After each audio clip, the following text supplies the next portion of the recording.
এই যে কিছু কিছু মানুষ রয়েছে আমাদের মাঝখানে, যারা নিজে তো কাউকে সাহায্য করবে না, আবার কেউ কিছু করতে চাইলে তাদেরকেও সাহায্য করে না। এরা কোন ধাতুর মানুষ জানেন? এরা হচ্ছে এমন এক ধাতুর মানুষ যে ধাতুকে কোনো সময় আপনি না পারবেন গরম করতে, না পারবেন আপনি ঠান্ডা করতে, না পারবেন গলাতে, না পারবেন শক্ত রাখতে, একই রকমভাবে থাকতে পারবেন না।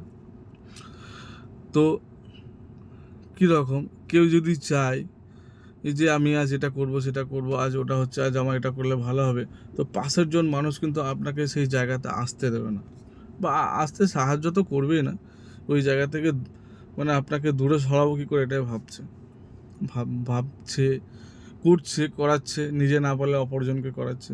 এই মানুষকে ওপরে তুলতে যাওয়া যাবে না, এই মানুষগুলোকে রাখা যাবে না, এই মানুষগুলোকে নিচে ওপরতলা থেকে নিচের তলায় নামিয়ে আসা কী করে তার সুব্যবস্থা করা। কেন ভাই? নিজেরা ভালো থাকো,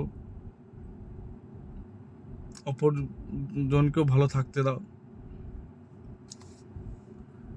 এরকমটা কেন? কি জন্য? কিছু বলার নেই ভাই। দেখছি, শুনছি, আর কি বলবো, মনের ভেতরে একটা এমন একটা অদ্ভুত আবির্ভাব আছে যে মানে এই জায়গাটায় এখন কখন মায়া ত্যাগ করে চলে যাবো, এরকম একটা আবির্ভূত হচ্ছে, নাহলে কখনো মানে এই জায়গা থেকে দূরে সরিয়ে দেবো, এর একটা প্রাকৃতিক আওয়াজ চলে আসছে।